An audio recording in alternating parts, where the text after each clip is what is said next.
Hello friends, welcome to exploring goals. आज आम सहित अच्छा Swarnamayee Biswal ji post graduate teacher SSB post graduate teacher in history select हो सारी क्वालिफाई कर सारी। Welcome Swarna. Thank you sir. नमस्कार। नमस्कार एंड समस्तଙ୍କୁ टिके नमस्कार। टिके ब्रीफ इंट्रोडक्शन आपनकर दे दियंतु सो दैट जो माने व्यूअर्स अछंती जानि परिबे आपन विषय रे। Okay sir. सर मु Swarnamayee Biswal from Dhenkanal district. I appointed as a PGT history in Anchalik higher secondary school Pragyan Vihar, जोटा कि मो घर ठारू 12 किलोमीटर दूर रे अवस्थित। बहुत लकी फील करछि कारण पाखरे मिल जाइछि नियरेस्ट प्लेस रे, बिकॉज मो रैंक थिला ऑल ओडिशा 4 जाय, सेति पई मते ओके, पाखरे मिल सुजोग मिलला। अच्छा। टिके डिटेल्स हमें स्कूलिंग रु जानिबा जे हाई स्कूल रु धर के को ईयर रे कोन कंप्लीट हला, 10th परीक्षा रु धर के पूरा कैरियर विषय रे टिके निजर कैरियर को कहबे। आज्ञा सर। सर मोर 10th पास आउट 2006 रे ହେଲା। तापरे प्लस टू 2008, तापरे सिटी मिलीगला मते। सिटी कर सारा पर मते 2011 एज ए प्राइमरी टीचर मु जॉइन करी गली। तो जेते बेले मु जॉइन कली सेते बेले को मते 19 इयर्स ओल्ड थिला, बिकॉज मु स्टैंडर्ड 1 पढ़ी एटा मु टिके कहया चाहे। मु मोर बड़ भौणी सहित एट ए टाइम माने स्टैंडर्ड 2 रु ही मोर कैरियर स्टार्ट कली। तापरे मु जेहेतु एते अर्ली एज रे जॉब पाइले, जॉब रो माने सेते बेले को कहया गले एते भी जणा नथिला। फिर भी मन भीतर कोठी ना कोठी रहउतला कि मते आउ टिके ऊपर को जिबार अछि। आउ सेति पई मोर बापा माँ मो भौणी 3 जण समस्त मते सब बेले सपोर्ट करंती। हाँ, तो पाखे बहुत टैलेंट अछि, तो ऊपर को जाय परिबो। किंतु सब किछि आज पर माई प्लानिंग तो माने ठीक ठीक होतला। मो इन सर्विस थाई कि मध्य मोर ग्रेजुएशन कंप्लीट कली, पोस्ट ग्रेजुएशन कंप्लीट कली, इग्नोर बीएड भी कंप्लीट कली। तापरे ओके ओके, टिके हमरो सिटी रेगुलर रे अपन करिथिले। आगे सर, हाँ अच्छा, सिटी रेगुलर। बीएड कले इग्नोर रे। आगे सर। ओके, बीएड इग्नोर रे कला परे ग्रेजुएशन कोठी कले। ग्रेजुएशन भी मु इग्नोर कली, बीएड भी ओके इग्नोर कली, पीजी भी इग्नोर कली, जेहेतु मु इन सर्विस थिली। ओके ओके, हाँ आगे। ठीक अछि। ईयर केबे सरीला ग्रेजुएशन, केबे सरला बीएड, केबे सरला पीजी। हाँ हाँ सर, मोर ग्रेजुएशन 2016 रे सरला, 16 लास्ट। हम्म देन मु 2017 रे फर्स्ट अटेम्प्ट रे मु इग्नो बीडी भी क्वालिफाई करी गली। ओके 17 रु 19 तक मोर बीडी सरला। हम्म 19 लास्ट। देन मु 21 रु पीजी पीजी एडमिशन करी गली। तो मोर 22 रे पीजी सरला, जो समय कि कोरोना चली थिला। किंतु एठी टिके कहबी, पीजी मु जदि एठी पहुंची जी, all thanks goes to my husband, because बीडी परे मो चाहू नथिलि कि माने आ किछि पढिया पई स्टडी करिया पई। किंतु मो हस्बैंड मते इंस्पायर कले कि नहीं, पीजी कंप्लीट करने तापर देखियो। मु कहली कारण सेतबेल को मैरिज हे सारथिला। मैरिज तल को ऑलरेडी 17 लास्ट मोर मैरिज हैला। तो 19 रे बीडी सरला। तो घरे टिके भी टिके प्रेशर माने पडुतला, रेस्पोंसिबिलिटी भी बढ़ी जाइथिला। तो सेति मैं मु कहली आउ पढ़ी परिबेनी, कारण एट ए टाइम जॉब घर काम सब किछि मेंटेन कला बहुत मुश्किल होची। किंतु हस्बैंड इंस्पिरेशन कले जादरे कि मु तेन करे आज मु बहुत प्राउड फील करछि कि तांका भली हस्बैंड पाइछि। सेति पई मु तो 2022 रे मोर पीजी सरी गला। तापरे मु गोटे थर हाई स्कूल पई भी अटेम्प्ट नेइथिली। सेतेबेले पीजीटी आसी नथिला, किंतु हाई स्कूल पई अटेम्प्ट नेइथिली। तो सेतेबेले टिके हेल्थ इश्यू मोर थिला, फिर भी मु क्वालिफाई करी गली, किंतु जॉइन कलेनी जेहेतु अदर डिस्ट्रिक्ट रे मते मिलिथिला। ओके ओके, आज्ञा। ठीक अच्छी। तो तारी भितरे मैरिज एंड मैरिज परे भी प्रिपरेशन एटा केमती सब जिनस को इन ए सर्विस पुणी मैरिज आउ तापर प्रिपरेशन ए सब को केमती मैनेज करथल। सर आज्ञा, मोर बीडी चलीथिला बेले मोर मैरिज हेतिला, फर्स्ट ईयर बीडी जेते बेले चलीथिला। ओके तापरे तो पढ़ा कंटिन्यू थिला, घर सासु घर लोक समस्त भी सपोर्ट करूथिले पढ़िया पई। किंतु मैरिज परे तो समस्त जानिथिबे घरे ऑलरेडी 2 इयर्स 3 इयर्स मैरिज परे भी जेते बेले टिके लेट हैला बेबी प्लानिंग पई, मु कहली स्किप कर जी पढ़ा पई, आउ ताकू भी गुरुत्व देई होउनथिला। किंतु तथापि भी मते हस्बैंड फोर्स कले कि नहीं पढ़िने, पीजी टा कंप्लीट करने, कारण मझिरे स्किप कले पढ़ी परिबनी केबे। ସେଥିପାଇଁ ମୁଁ ପଢିଲି ଆଜ ନିହାଉ ମୁଁ ସବୁ କିଛି ମ୍ୟାନେଜ କରିକି ପ୍ରିପେୟାର କଲି। ଓଏସଟିଟି ବି ତାପରେ କ୍ୱାଲିଫାଇ ବି କରିଗଲି। ବିଡି ଫାର୍ଷ୍ଟ ଇୟର ମୋର କମ୍ପ୍ଲିଟ ହେଲା ପରେ ମୁଁ ଓଏସଟିଟି ବି କ୍ୱାଲିଫାଇ କରିଦେଇଥିଲି ତା ଭିତରେ। ତ ଏମିତି ମୋର ପଢା ଚାଲିଥିଲା କଣ୍ଟିନ୍ୟୁ। ଓକେ ଆଣ୍ଡ ମୁଁ ଜାଣିଛି ଯେ ୟୁ ହାଭ୍ ଟୁ ବେବିଜ୍ ଏବେ ଆଣ୍ଡ ଆଜ୍ଞା ସାର୍। with them ଆପଣ ପ୍ରିପେୟାର କରିଛନ୍ତି ପୋଷ୍ଟ ଗ୍ରାଜୁଏଟ ଟିଚର ପାଇଁ ତ ଆଜ୍ଞା ସାର୍। ସେଇ ଯୋଉ responsibility having babies married life and ଆଜ୍ଞା responsibilities all the responsibilities ତାପରେ ପୁଣି ଆଜ୍ଞା ନିଜର ଡ୍ୟୁଟିଜ ଆଜ୍ ପ୍ରାଇମେରୀ ଟିଚର ହିସାବରେ ଡ୍ୟୁଟି ଏ ସବୁ ଭିତରେ ପୁଣି ଆଜ୍ଞା। ପାଠ ପଢିବା ଇଗ୍ନୋରରେ ପଢିବା ଆଣ୍ଡ ତାପରେ ପ୍ରିପେୟାର କରିକି ପୋଷ୍ଟ ଗ୍ରାଜୁଏଟ ଟିଚର ରେ ସିଲେକ୍ସନ ଆଜ୍ଞା। ହବା ଏଇଟା କେମିତି ମ୍ୟାନେଜ ଥିଲା ଟାଇମ ମ୍ୟାନେଜମେଣ୍ଟ କେମିତି ଥିଲା? ସତ କହିବାକୁ ଗଲେ ତ ମୋ ଉପରେ ବୋଧେ ଭଗବାନଙ୍କର ବହୁତ ଆଶୀର୍ବାଦ ଥିଲା ଆଉ ଅଛି ବି ଏବେ। ବହୁତ ମୁସ୍କିଲରେ ମୁଁ ମାନେ ଟାଇମ ବାହାର କରିକି ପାଠ ପଢେ। ଏଇଟା ମୋର ସେକେଣ୍ଡ ଆଟେମ୍ପ୍ଟରେ କ୍ଲିୟର ହେଲା। ଫାର୍ଷ୍ଟ ଆଟେମ୍ପ୍ଟରେ ମୁଁ 3 ମାର୍କରେ କଟିଗଲି। ମତେ ଲାଗୁଥିଲା କି ଫାର୍ଷ୍ଟ ଆଟେମ୍ପ୍ଟରେ ହେଇ ବି ଯିବ 2023ରେ ଯେବେ ମୁଁ ଦେଇଥିଲି। ସେତେବେଳେ ମୁଁ ଆକ୍ଚୁଆଲି 25 ଡେଜ୍ ପାଇଁ ପଢିଥିଲି କାରଣ ବହୁତ ଜଲ୍ଦି ପ୍ରୋସେସ ସବୁ ଏସଏସବି ର ହେଇଯାଇଥିଲା। ଫିର ବି ହୋପ୍ ଥିଲା କିନ୍ତୁ ହେଲାନି। ସେଇଟା ହୁଏତ ମୋର ପ୍ରିପାରେସନ ଟିକେ କମିଥିଲା। କିନ୍ତୁ ମୁଁ କେବେ ଭାବୁନଥିଲି କି ଆଉ ତାପରେ କି ସ୍କିପ୍ କରିଛି ଗିଭ୍ ଅପ୍ କରିବି ମଝିରେ। ମୁଁ ଯେବେ ଜାଣିଲି କି ମୋର ଫାର୍ଷ୍ଟ ଆଟେମ୍ପ୍ଟ ହେଲାନି ମୁଁ ଜାଣିନଥିଲି କେବେ ନୋଟିଫିକେସନ ଆସିବ। ମୁଁ ସେଇଠୁ ପୁଣି ସେକେଣ୍ଡ ଟାଇମ ମାନେ ସେକେଣ୍ଡ ଆଟେମ୍ପ୍ଟ ପାଇଁ ପ୍ରିପାରେସନ ଷ୍ଟାର୍ଟ କରିଦେଇଥିଲି। ଏଇଟା ହେଲା ମେନ୍ ପଏଣ୍ଟ ମୋର। ତାପରେ 5-6 ମାସ ପରେ ଆସିଗଲା ରିକ୍ରୁଟମେଣ୍ଟ ପୁଣି ଆସିଗଲା। ମୁଁ ବହୁତ ଖୁସି ହେଇଯାଇଥିଲି। ସେତେବେଳକୁ ମୋର କୋର୍ସ ପୁରା କମ୍ପ୍ଲିଟ ମୁଁ କରିଦେଇଥିଲି ଅଲରେଡି। ଖାଲି ଯେତେବେଳେ ଆସିଲା ରିକ୍ରୁଟମେଣ୍ଟ ଆଉ କିଛିଟା କୋର୍ସ ଥିଲା କାରଣ ବହୁତ ଭାଷ୍ଟ କୋର୍ସ ବି ଥିଲା। ହିଷ୍ଟ୍ରି ଗୋଟେ ପାଠ ସମସ୍ତେ ଜାଣିଥିବେ ଯୋଉମାନେ ହିଷ୍ଟ୍ରି ନେଇଛନ୍ତି। ତାକୁ ଯଦି ପଢିବ 5 ଦିନ ପରେ ଛାଡି ବି ଦବ ତାହେଲେ ବହୁତ କିଛି ଭୁଲି ହେଇଯାଏ। ତ ମେନ୍ ହେଲା ପଢାରେ ଗୋଟେ ଷ୍ଟାବିଲିଟି ରହିବା ଦରକାର। ଡେଲି ତମେ 5 ମିନିଟ୍ 10 ମିନିଟ୍ ବି ପଢ କିନ୍ତୁ ରେଗୁଲାର କିଛି ପଢିବା ଦରକାର। ମୁଁ ସେମିତି ପଢେ। ଆଉ ଏମିତିରେ ବି 2 ଜଣ ବେବି ବହୁତ ଛୋଟ ବି ସେମାନେ ସେତେବେଳେ ଥିଲେ। 1.5 ବର୍ଷ ଖଣ୍ଡେ ହେଇଥିଲା। ଏବେ ତ ସେମାନଙ୍କୁ 3 ବର୍ଷ ଷ୍ଟାର୍ଟ ହେଲା। ସେତେବେଳେ ମ୍ୟାନେଜ କରିବା ବହୁତ ମୁସ୍କିଲ ହୁଏ। ଏମିତି କି ମୁଁ ରାତି 10ଟା ପରେ ସେମାନେ ଶୋଇଲା ପରେ 10ଟାରୁ ମୁଁ 1-2ଟା ଏମିତି ବି ପଢେ। ତ ଯୋଉଟା କି କେହି ଜାଣିନାହାନ୍ତି ଘରେ ଖାଲି ମମି ଜାଣିଛନ୍ତି ମାନେ ଶାଶୁ ଜାଣିଛନ୍ତି। ସେଇ ମତେ ବହୁତ କୋଅପରେସନ ମାନେ କରିଛନ୍ତି।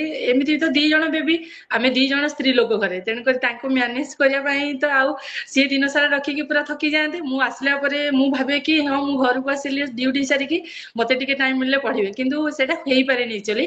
ମୁଁ ରୋଷେଇ କରୁଥାଏ ଇୟରବଡ ଲଗେଇକିରି ଫୋନ ରଖିକି ମାନେ ପଢୁଥାଏ। କାହା କଥା ମାନେ ମୁଁ ଧ୍ୟାନ ଦିଏନି ପଢିକି ଇଏ କରେ। ଝିଅକୁ ଖୁଆଇଥାଏ ଏମିତି ସ୍ପୁନ ରେ ଫିର ବି ମୋବାଇଲ ଟା ତଳେ ଥିବ ଇୟରବଡ ଲାଗିଥିବ। ମୁଁ ତାକୁ ଖୁଏଇକି ବି ମାନେ ଏମସିକ୍ୟୁ ପ୍ରାକ୍ଟିସ କରିନିଏ। ମାନେ ମୋ ଟାଇମ ହିସାବରେ ମୁଁ ଟାଇମ ସେଟ କରିଦେଇଥାଏ କି ଯେ ଏଇ ସମୟରେ ମୁଁ କୋଉ ପାଠଟାକୁ ନେବି। ମନେକର ମୁଁ କିଛି କାମରେ ବିଜି ଅଛି ତାହେଲେ ଏମସିକ୍ୟୁ କୁ ମୁଁ ନେଇଯିବି କମ ସେ କମ ଶୁଣିକି ତାକୁ କ୍ଲିୟର କରିବି। ଆଉ ଯେତେବେଳେ ପୁରା ଫ୍ରି ଟାଇମ ମିଳେ ମନେକର ମୁଁ ସ୍କୁଲରୁ ଆସିଲା ପରେ ମତେ ମମି ଏଇଟା ବହୁତ ସପୋର୍ଟ କରନ୍ତି। 5ଟାରୁ 7ଟା ମୁଁ ପୁରା ରୁମ ଲକ୍ କରିକି ପଢେ। ସେ ଝିଅ 2 ଜଣଙ୍କୁ ସମ୍ଭାଳି ନିଅନ୍ତି। ସେଥିପାଇଁ ତାଙ୍କୁ ବହୁତ ଧନ୍ୟବାଦ। ମୁଁ ମାନେ ଏଠି ସମସ୍ତଙ୍କ ଓକେ ଆଗରେ କହୁଛି ଓକେ ସେଇ 2 ରାଇଟ୍ ଘଣ୍ଟା ମତେ ବହୁତ ମାନେ ହେଲ୍ପ କରିଛି ଆକ୍ଚୁଆଲି। ଓକେ କାରଣ ଆଉ ଗୋଟେ ପଢିଲା ପାଇଁ ତ ଗୋଟେ ପିସଫୁଲ ଟାଇମ ନିହାତି ଦରକାର ଯୋଉଟା କି ମୋ ପାଖରେ ବିଲକୁଲ ବି ନଥାଏ। ରାତି 10ଟା ପରେ ନହେଲେ ଇଭିନିଂରେ ଆଉ ଗୋଟେ ଦିନ ଯୋଉ ଛୁଟି ମିଳେ ସ୍କୁଲରୁ ମୁଁ ସେଇ ଛୁଟିଟାକୁ ପୁରା ପ୍ରପର ୟୁଟିଲାଇଜ କରେ। ଇଭିନ ମୋ ମାନେ ଏବେ ମୋର ଏକ୍ସାମିନେସନ ଥିଲା ମୁଁ ଏଠି କହିବି ମୋର ବର୍ଥଡେ ସେଲିବ୍ରେସନ କରିବା ପାଇଁ ହଜବେଣ୍ଡ ମାନେ ପୁରା ନଥିଲେ ବି ସେ ଘରେ ଆଭେଲେବୁଲ ସବୁ ଆରେଞ୍ଜମେଣ୍ଟ କରିଦିଅନ୍ତି। କିନ୍ତୁ ମୁଁ ତାଙ୍କ ସହିତ ଝଗଡା କରିଥିଲି କି ଏଥର ବର୍ଥଡେ ବିଲକୁଲ ବି କିଛି ଆରେଞ୍ଜମେଣ୍ଟ କରିବନି ଗୋଟେ ଦିନ ମୋର ପୁରା ନଷ୍ଟ ହେଇଯିବ। ତ ତ ସେଇଟା ଓକେ ମୁଁ ଏବେ କହୁଛି ତାର ମାନେ ସେଇ ଝଗଡା ଟା ଆଜି ତାର ମାନେ ପୁରା ଏତେ ମାନେ ମୂଲ୍ୟ ମତେ ଦେଇଦେଲା। ତ ସେ ରାଇଟ୍ ଆଉ ସେଥିପାଇଁ ଗୋଟେ ମୁଁ ବହୁତ ଗୋଟେ ଜିନିଷ ମୁଁ ପଚାରିବାକୁ ଚାହିଁବି ଗୋଟେ ଜିନିଷ ଯୋଉଟା ପ୍ରାୟ ପିଲାଙ୍କର ଆସ୍ପାରେଣ୍ଟସ୍ ମାନଙ୍କର ଡାଉଟ୍ସ ରହୁଥିବ ସେଟା ହେଲା ଆଜ୍ଞା ଡିଷ୍ଟାନ୍ସ ରେ ଆମେ ବିଏଡ୍ ବି କରୁଛେ ଆମେ ଗ୍ରାଜୁଏସନ ବି କରୁଛେ ଆଣ୍ଡ ଆମେ ପିଜି ବି କରୁଛେ ଏ ଡିଷ୍ଟାନ୍ସ ରେ ଆଜ୍ଞା ସାର୍ କରିଥିବା କୋର୍ସ ଆଜ୍ଞା ଇକ୍ୱିଭେଲେଣ୍ଟଲି ଆକ୍ସେପ୍ଟ କରାଯାଉଛି କି ଯେହେତୁ ଆମର ଏବେ ଡକୁମେଣ୍ଟ ଭେରିଫିକେସନ ବି ହେଇଥିବ ସମସ୍ତେ ଦେଖିଥିବେ କି ଡିଷ୍ଟାନ୍ସ ରେ 2ଟା ଯାକ କୋର୍ସ ହେଇଛି ସେଟା କିଛି ପ୍ରଭାବ ପକାଏ କି? ସାର୍ ନୋ ସାର୍ କିଛି ବି ପ୍ରଭାବ ପକାଏନି। ମାନେ ତମେ ଯଦି ନିଜର ଏକରେ ତ ସେଇଟା ଆକ୍ସେପ୍ଟେବୁଲ ଗଭର୍ଣ୍ଣମେଣ୍ଟ ଏଟା ଆକ୍ସେପ୍ଟ କରିଛି ଆମେ ସେଥିପାଇଁ ଷ୍ଟଡି କରିକି ପଢୁଛୁ। ବାକି ରହିଲେ ରେଗୁଲାର ପିଲା ମୁଁ ବି ସେଇଟା ଭାବେ କି ହଁ ପିଲା ଏତେ ପଢୁଥିବେ ମୁଁ ପାଇବି କି ନ ମନରେ ଥାଏ କିନ୍ତୁ ମୁଁ ଯେତେବେଳେ ପଢୁଥିଲି ମତେ ଲାଗୁଥିଲା କି ମୁଁ ଗୋଟେ ପୋଷ୍ଟ ଭଗବାନଙ୍କୁ ମାଗୁଥିଲି ଗୋଟେ ପୋଷ୍ଟ ମିଳୁ। କିନ୍ତୁ ମୁଁ ଜାଣିନଥିଲି ମୁଁ ୱିଦିନ फाइव रैंक भितर पळै आसीबी एते माने माने एते भाबी नथि तो मु एते माने प्रिपरेशन पूरा सतरे मु कहूची मो एग्जाम पूर्व बोधे 10 टू 15 टाइम्स पूरा रिवीजन करथिबी ओके पूरा आउ 10 टू आउ 15 टिके जानिबा जे हमर हिस्ट्री रे जो माने पर्टिकुलरली प्रिपेयर करूचंती हिस्ट्री एस्पिरेंट्स जो आज्ञा माने अछंती से माने केमिति प्रिपेयर करिबा दरकार कोन स्ट्रेटजी रहिबा दरकार कि तांकर आज्ञा ठीक सर लाइन रे जो डायरेक्शन ता रहिबा कथा ठीक मिलिबो तांको एंड से माने भलो भाबरे प्रिपेयर करि पारिबे सेटा टिके आइडिया आज्ञा ମୁଁ ଏଇଟା କହିବି କି ମୋ ପ୍ରିପାରେସନ ଯେତେବେଳେ କରିଥିଲି ଫାର୍ଷ୍ଟ ଟାଇମ୍ ତ ମୋ ପାଖେ ସମୟ ନଥିଲା ମୁଁ ଏମିତି ନର୍ମାଲି ପଢୁଥିଲି ସେକେଣ୍ଡ ଟାଇମ୍ କିନ୍ତୁ ମୁଁ ପୁରା ୱିଥ୍ ପ୍ଲାନିଂ ପ୍ରିପେୟାର କରିଥିଲି ମୁଁ ଫାର୍ଷ୍ଟ ମାନେ ସବୁ ଯାକ ସିଲାବସକୁ ଖାତାରେ ପୁରା ନୋଟ୍ କରିଥିଲି ସେଥିରୁ ସଫ୍ଟ ଟପିକ୍ ବି କାଢି ଦେଇଥିଲି ତାପରେ ନିଜେ ଗୋଟେ ସିଡ୍ୟୁଲ୍ ବନେଇଥିଲି କି କୋଉ ମାନେ ପର ଡେ କେତିକି ଗୋଟେ ତମକୁ ଗୋଲ ବନେଇବାକୁ ପଡିବ ଯେ ମୁଁ ପର ଡେ କେତିକି ପାଠ ମୁଁ କଭର କରିବାର ଅଛି ତ ଫାର୍ଷ୍ଟ ଅଫ୍ ଅଲ୍ ଗୋଟେ କୋର୍ସଟାକୁ ପୁରା ଜାଣିଯାଅ ପ୍ରକୃତରେ ପାଠ କ'ଣ ଅଛି କିଛି ମନେ ନ ରହୁ ଦ୍ୟାଟ୍ ଡଜ୍ ନଟ୍ ମ୍ୟାଟର କିନ୍ତୁ ଯେତେବେଳେ ଜାଣିଗଲା ପରେ ୱାନ୍ ବାଇ ୱାନ୍ ତମେ ଗୋଟେ ଥର ସିଲାବସ୍ କମ୍ପ୍ଲିଟ୍ କରିଦେଲେ ତମକୁ ଗୋଟେ ରିଲାକ୍ସ ଲାଗିବ କି ହଁ ମୁଁ ସିଲାବସ୍ କମ୍ପ୍ଲିଟ୍ କରିଦେଲି ସେକେଣ୍ଡ ଟାଇମ୍ ଯେତେବେଳେ ତମେ ସିଲାବସ୍କୁ ପୁଣି ଆଉଥରେ କଭର କରିବାକୁ ଚାହିଁବ ସେତେବେଳେ ଆଉ ଏତେ ହାର୍ଡ ଲାଗେନି ତ ଧୀରେ राइट ଧୀରେ ହଁ ତ ସେଇଟା ତମେ ସେଇ ସିଡ୍ୟୁଲ ବନେଇବ ଆଉ ମେନ୍ ପଏଣ୍ଟ ହେଲା ଯୋଉଠୁ କିଛି ଗୋଟେ ମନେକର ଗୋଟେ ଟପିକର କାରଣ ଏମିତି ବି ସବୁ ଟପିକ ମିଳେନି ଆକ୍ଚୁଆଲି ବହିରେ ବି ମିଳେନି ଯଦି ତମେ ଖୋଜିକି ବି ମିଳିଲା ତାକୁ ସାଙ୍ଗେ ସାଙ୍ଗେ ନୋଟ୍ ବନେଇବା ଦରକାର ମୁଁ ବି ସେମିତି ବହୁତ କିଛି ନୋଟ୍ ବନେଇଥିଲି ପ୍ରପର ନୋଟ୍ ତ ବନେଇବାକୁ ମୋ ସମୟ ନଥାଏ फिर भी ମୁଁ ନିଜେ ଜାଣିପାରିଲା ଭଳିଆ ନୋଟ୍ ବନେଇଥାଏ ଯେମିତିକି ରିଭିଜନ ବେଳେ ତୁମକୁ ସେଇଟା ବହୁତ କାମରେ ଆସିବ एक्जाक्टली एबे ଆଜ୍ଞା गोटे जिनस एटा रहूची कि प्रिपरेशन पाखा पाखी जेतेबेले पाखा पाखी हे गलानी परीक्षा आसी गलानी सेतेबेले गोटे हार्ट बीट बढ़ी जाए डर लागे ଆଜ୍ଞା फियर आसे आउ सेटा को मैनेज करी कि केमति जने एस्पायरेंट प्रिपेयर करबो ହଁ ଯଦି ତୁମେ ଭାବିବ କି ମୋର ଏକ୍ଜାମ ପାଖ ମୁଁ ପଢାର ସ୍ପିଡ ପଢିବି ତାହେଲେ ସେତେବେଳେ ପୁରା ତମେ ପୁରା ଡିଷ୍ଟର୍ବ ହେଇଯିବ କିଛି ବି କରିପାରିବନି କିନ୍ତୁ ମୋର ଷ୍ଟ୍ରାଟେଜି ପୁରା 1 ଇୟର ପୂର୍ବରୁ ଥିଲା ଯେହେତୁ ମୋତେ ଏକ୍ଜାମ ପାଖେଇ ଯେତିକି ଆସୁଥିଲା ମୁଁ ଖାଲି ଏମସିକ୍ୟୁ ହିଁ ପ୍ରାକ୍ଟିସ କରୁଥିଲି ଆଉ କିଛି ବି କୌଣସି ସିଲାବସକୁ ଉଠେଇକି ତା ଭିତରକୁ ଡିପକୁ ଯାଇକି ପଢୁନି ତମେ ଅଳ୍ପ ବି ପଢ କିନ୍ତୁ ତାକୁ ପୁରା ମନେ ରଖିବା ପାଇଁ ଟ୍ରାଏ କର କିନ୍ତୁ ବହୁତ ଭାଷ୍ଟ ଏରିଆରୁ ପଢିବ ଦେଖିଲା ବେଳକୁ କିନ୍ତୁ କିଛି ମନେ ରହିବନି ତ ସେଇଟା କିଛି କାମରେ ଆସିବନି କମ୍ ନିଅ ସେଇଟାକୁ ପୁରା ପ୍ରପର ମାଇଣ୍ଡରେ ରଖିବାକୁ ଟ୍ରାଏ କର एक्जाक्टली ଆଉ ओके ଏକ୍ଜାମ ପାଖେଇ ଆସିଲା ବେଳକୁ ଏତେ ହଡବଡେଇବା ବି ଦରକାର ନାହିଁ କାରଣ ଯେତିକି ତମେ ହଁ ଏଇଠି ଗୋଟେ କହିବି ମନେ ପଡିଗଲା ମୁଁ ଯେତେବେଳେ ଫାର୍ଷ୍ଟ ଟାଇମ ଦେଇଥିଲି ମତେ ଲାଗୁଥିଲା ହେଇଯିବ ଏଇଥିପାଇଁ କି କାରଣ ମତେ ଯୋଉ ଟପିକ ଇଜି ଲାଗୁଥିଲା ମୁଁ ସେଇଗୁଡାକୁ ବାରମ୍ବାର ପଢୁଥିଲି କିନ୍ତୁ ମୁଁ ସେଇଟା ପରେ ଜାଣିଲି କି ସେଇଟା ହଉଛି ଭୁଲ ଯୋଉଟା ଆକ୍ଚୁଆଲି ହାର୍ଡ ଟପିକ ତମକୁ ଲାଗୁଛି କି ଏଇଟା ମୁଁ ଜାଣିନି ବା ଏଇଟା ମତେ କଷ୍ଟ ଲାଗୁଛି ଆକ୍ଚୁଆଲି ଇଜି ଲାଗିବା ପାଇଁ ସେଇଟାକୁ ବି ବାରମ୍ବାର ପଢ ଯେମିତି ଇଜି ଲାଗୁଥିବା ଟପିକ ଭଳିଆ ଏଇଟା ବି ଇଜି ହେଇଯିବ ଆଉ ସେଇଟା ମତେ ସେକେଣ୍ଡ ଟାଇମ ବହୁତ ମାନେ ସାଥ ଦେଲା ମାନେ ओके एग्जाम क्वालिफाई अच्छा टाइम मैनेजमेंट के सब जिनस कंसिस्टेंटली आमे 2011 रु 2006 रे मैट्रिक 2011 रु आज्ञा जॉब आउ तापरे आज्ञा तारि भितरे हमर graduation BEd and post graduation करिके एते सब भितरे जदी स्वर्णमयी सक्सेसफुल हे पारुछंती पोस्ट ग्रेजुएट टीचर रे सो निश्चित रूपे समस्तन पई एग्जांपल एंड कौन कहिबे आपण लास्ट फ्यू लाइंस जो एस्पिरेंट्स माने प्रिपेयर करछंती वर्तमान से जे कोनोसी टीचिंग जॉब हो जे कोनोसी गवर्नमेंट जॉब हो पर्टिकुलरली जो माने मैरिज करि सारिछंती बा झियो माने जो माने प्रिपेयर करछंती तांको पई कोन स्पेशल वार्ता रहिबो निश्चित गोटे भल कथा कहबी जदि समस्ते ग्रहण करेंगे तो भल समस्ते कहते कि बाहागर पर कथा मुझे कहूँ जो मैंने तो बाहा ना कथा छाड़ू अनमेरिड अच्छा किंतु बाहागर पर समस्ते कहते मत सपोर्ट मिलूनी केमती एटा करी केमती सेटा करी fast support to yourself एटा हूँ मो वर्ड माने मुझे कोठी शिखिनी मु निजको निजे भाबे जे प्रथमे निजको निजे सपोर्ट कर जदि तुम निजको सपोर्ट कल ना बाकी लोक तुमको देखिकी तुमको सपोर्ट करिया शिखिଯିवे कारण मो